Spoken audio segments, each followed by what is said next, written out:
umucyo uje umwijima urahunga, abantu bakabyuka banyaganwa, banyuranamo ntawe uvugisha undi, mbese baba bagiye guhiga iki?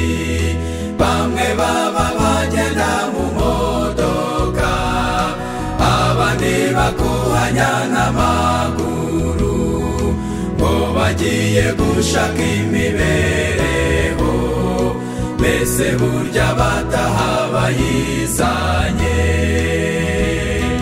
Tubanze dushaka ubwami bw'Imana, kuko iyo bukeye tuba turamye, dushake gukiranuka kwayo niko yavuze, ibindi tuzabyongererwa.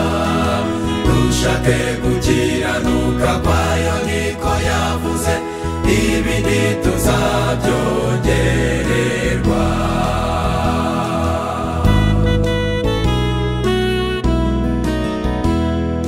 Mbese imibereho ibahagana he? Umuntu ayishaka akagwa buguno, agahenuka yumva atarabaho, n'igihe cy'umuntu azumva ko ariho, bamutekereza ko bayifite, bafata indege bajya kuyishaka, ndetse bo nta nubwo banasinzira, nta n'ikiruhuko bagira namba. Tubanze dushaka ubwami bw'Imana, kuko iyo bukeye tuba turamye, dushake gukiranuka kwayo niko yavuze, ibindi tuzabyongererwa.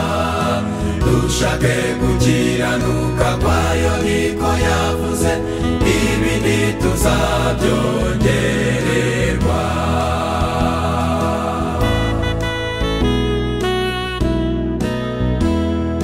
Burya imibereho ntabwo ari ibintu, kuko ababifite barabisiga. Salomo, Dawidi ndetse na Yobu, n'abutayobewe barabisize.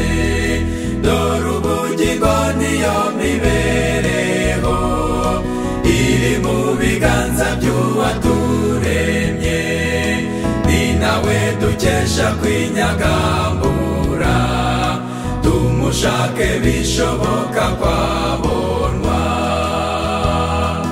Tubanze dushaka ubwami bw'Imana, kuko iyo bukeye tuba turamye, dushake gukiranuka kwayo niko yavuze, ibindi tuzabyongererwa.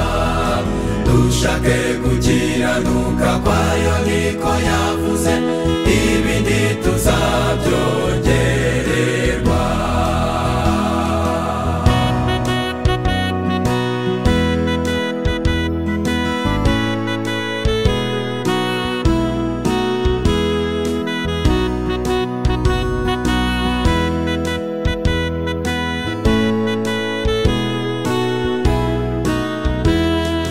Yego niko kudakora ntakarye, tujye dukora mu minsi itandatu, uwa karindwi turuhukemo, ni Sabati ikimenyetso cy'Imana.